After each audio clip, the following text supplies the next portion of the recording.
Let me just mess with this thing. Okay. Oh, that's quiet. Nope. Ooh, ooh, ooh. I'm feeling that. That one setting. That's the one. That's the one. Let me just make a bunch of noise. Woo. Hello, internet. What? Oh, my bad. Right, wrong intro. How's it going, everyone? My name is Koty-Tang. No. What is up, my friends? I don't have any friends. Hello, YouTube, and welcome back to Koty-Tang special. I've been gone for a little while, just a little bit, couple months, six months, something like that. But like I said, I am not going anywhere, so you're gonna see me a lot more, maybe, probably not. I'll be gone for another 6. Today we're gonna talk about a game that more than half the world has already played by now, but I think there's a few things that we need to address. All right, let's get it out of the way now. This game is a masterpiece. You know it. I know it. Pedophile down the street knows it. Robert Williams would have known it. We all know it. Anybody who says they don't know it is lying, or they just didn't play the game. But if they did play it, and they say that it's not, then they just don't want to accept it. That said, one of my favorite things to talk about are things that I don't like and things that I do like. Now, when it comes to main series video games, companies are expected to expand on certain elements of the last game, or in some cases, they will have to create a completely necessary overhaul to keep things fresh and exciting. And Zelda is the perfect example of how to do a complete overhaul. Keeping things familiar, not destroying the key elements that make it a Zelda game, Breath of the Wild takes advantage of new mechanics that a few other games have already introduced while adding their own spin to it. Being able to solve puzzles in unorthodox ways because you couldn't find out the normal way to do it, killing things by accident, or by planning out your attacks. Just so many things to do. And it just works. What? It just works. Now, games these days just don't understand. You should want to make the game that people want to stay in and not have people feeling like they should take a break and put in another game. These days you just want to put the garbage out and hope the story will hold you over. But listen, I'm gonna spit some truth here. If your game is trash, your story isn't gonna save you. I'm still gonna give your game a garbage score. It's like gamers need to go on strike against EA, Ubisoft, and Activision until they get their lives together. But I digress. Let's talk some Zelda. Now, we all had fun playing the game, of course, but there's just a few things that couldn't get off my mind while I was playing that. Such as the unlockable moves that were present in Twilight Princess. Well, the game is open as Breath of the Wild. It's pretty understandable to have enemies that you need certain abilities for. Or if that's too much, then add a special dungeon for post-game that will require such a moveset. So when we usually talk about companions for Link, we think of Midna and Fi and Navi and Minish Cap. Something on the scale of Wolflink, but don't use amiibos. I hate amiibos. The companions, or companion, should be able to be left where they are, similar to your horse, or go back to the place of origin. Each companion should have their own unique fighting abilities, and perhaps have them give insight on certain enemy types better than the others would, similar to Navi and Fi. This will give you an edge for bringing the right companion to a story event or a quest. If there are different companions that you should choose, they should be a Zora, a Ruto, a Goron, a Gerudo, and or a Sheikah Hylian companion, and possibly bring Linkle into the series as canon? Can we have our horse follow us next time without having to whistle? Way too often does my horse end up in the complete opposite end of a mountain, forcing me to travel back. Or if you're lucky enough, you can teleport to the area. You know what? My horse should be equipped with a Sheikah teleport. Instead of me going to it, it should come to me. Let's have a different change of pace for Zelda this time. I understand they tried to do it with this game, but you didn't exactly get to play those scenes. Let's add some more interaction with Zelda into the series and make her a selectable companion or a permanent partner for the story. The difficulty for the game. Please, don't ever let that go. Way too often the game's afraid to give players a challenge. Seeing that enemies and bosses have actual health bars was a huge plus to me and how Zelda always should have been. The weapon damage is also a good replacement for the strength stat. Please keep the stamina bar. It's a good addition to the Zelda series. And it's nice when you climb up a mountain just to fall down. Keep that ragdoll, by the way. The physics system is genius, and every open world game should have a physics system. The open world of Zelda. I know Zelda as an adventure game, and what better way to capture adventure than a sandbox? Right, Uncharted? NPCs having names, houses, and their own schedules? Please keep that. This emergent aspect was just great. And then there's amiibos. Why do they still exist? Nintendo and Sega seem to be starting this trend for get-rich-quick schemes online. You see, they're openly inviting people to buy their limited products and have them sold for ridiculous amounts of money. Amiibos are some of the worst. Upon Breath of the Wild's release and the realization that amiibos can get you classic outfits for Link, everybody went crazy and exploited the amiibo to be sold online for $30, to even $300. And Nintendo doesn't even bat an eye because these things are everywhere. If you live in Japan. While rare to us. Japan would say otherwise, and it makes sense why they would use them for DLC if you're in Japan, but that puts a technical region lock on us. Especially children who would not be able to go online and buy their favorite Link because their parents don't want to spend $40 on a miniature statue. That would probably just be lost or broken anyway depending on the amiibo you buy.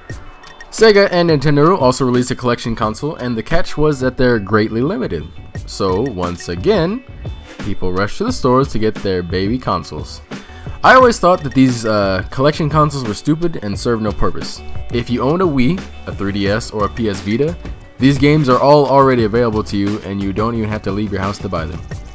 People forgot that consoles have their own shops, but there's always that wave consisting of half the world who only want these things to sell them. So I can definitely see why they're being sold.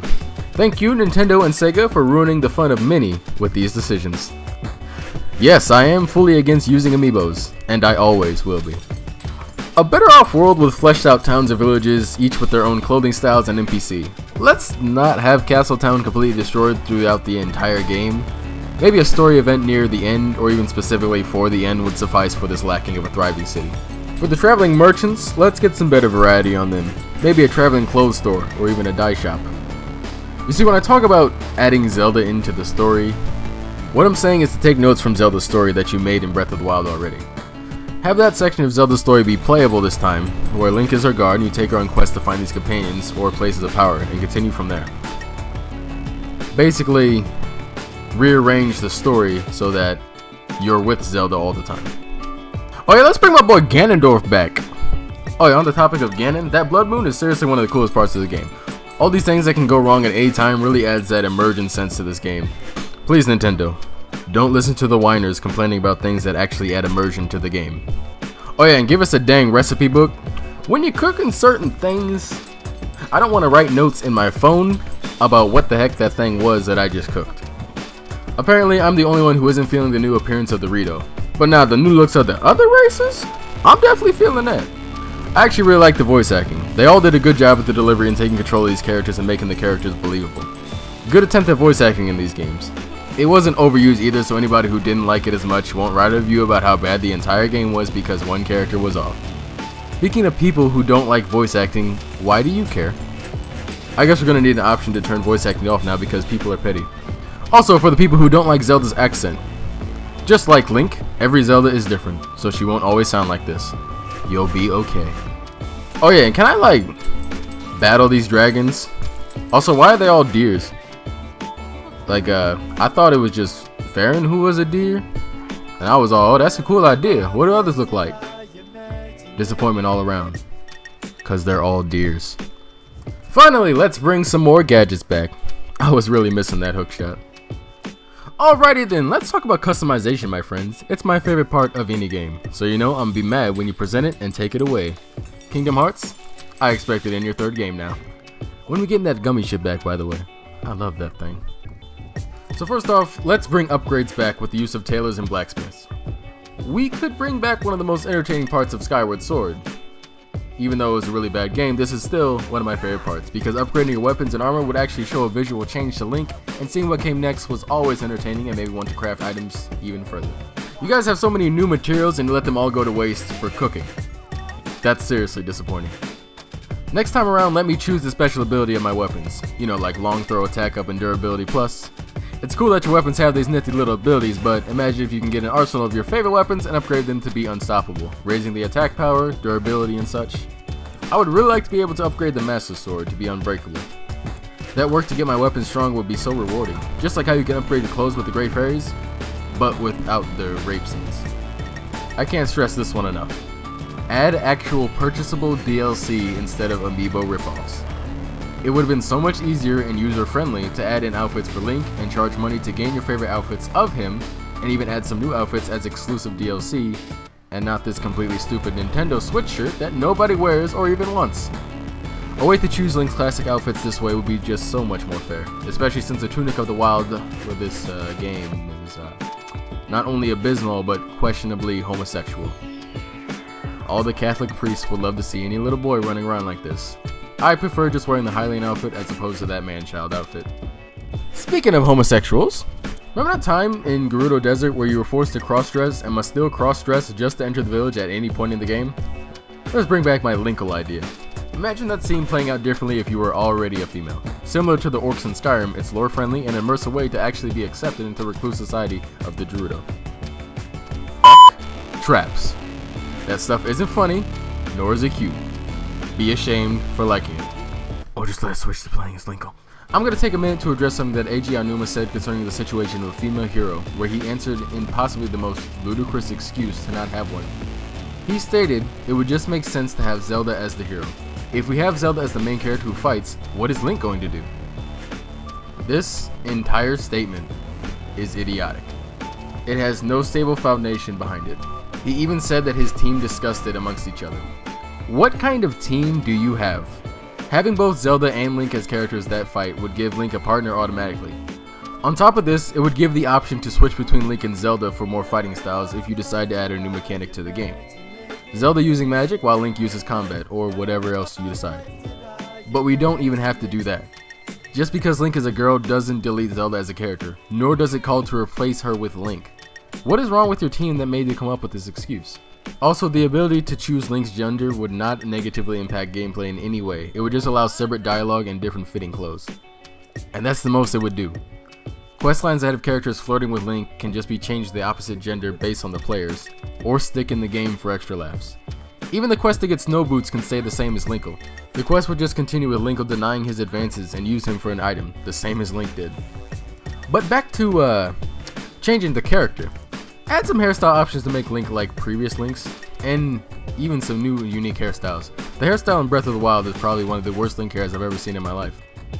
I'm not talking about the ponytail though, I actually kind of like that thing. Have the shops update their stores as you advance in the story, or have quests that can make their shops even better. Also, unlock more dye colors.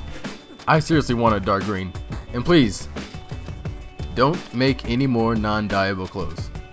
How am I supposed to mix and match my Guardian shirt when all my hats or pants are made to match my green? And if I buy some DLC with real money, you best let me dye that. I'm trying to get my money's worth for this $200 amiibo, you dig? The house you get in game was a nice addition, but being able to customize the house to your liking would have made it much better, by either adding an option to change the theme of the inside yourself or just letting you rearrange the furniture. Maybe even change the vegetation so that you can plant unique fruits and vegetables you find and have them grow day by day. It would just be a nice little addition. Also, can we get these two these weirdos off my property? It's really freaking weird. Also, these weapon mounts, man. I'm gonna need more of that. Oh, and also, if I'm gonna get a companion for my adventure, let me edit those guys too. I can't be taking a Zora to the Goron City. They'll fry up quicker than Link will. But you know, if we got Zelda or Linkle as a companion, I could just buy an extra outfit for them to wear. How neat would it be to interact with your companion outside of just talking? The ability to change their armor would actually fix the problem that Wolf Link had, where he just legit dies all the time because he doesn't have any armor. Also changing their weapons so that, you know, they can fight better. You think Nintendo is more okay with Link being in his underwear than they are with Zelda or Linkle being in their underwear? But then again, have you seen how they modeled them Zora bodies? All that fish booty and Zelda, holy shit! So if they don't bring prudes, maybe they won't worry as much. Next time around, there should be a gauntlet earring and a shoe option. It's neat that the Guardian shirt has Link's arm guard, but the preset gloves and boots ruin a few outfits, where I would prefer to wear something else that would fit better. This could even add additional armor for cosmetic sort of outfits. Every town needs its own unique unlockable outfits like the Zora armor, as well as the 2 region specific outfits for each town like the Sheik outfit and the Gerudo outfits. The more you can make Link look how you want, the better. This is customization, Nintendo. It can only get deeper. Oh my gosh. You know what? Nintendo is Nintendo. They'll just make another ugly Link and make everybody mad again. Looking forward to see what the next Zelda will bring when it comes to the Switch. Cause honestly, who cares about the spin-offs?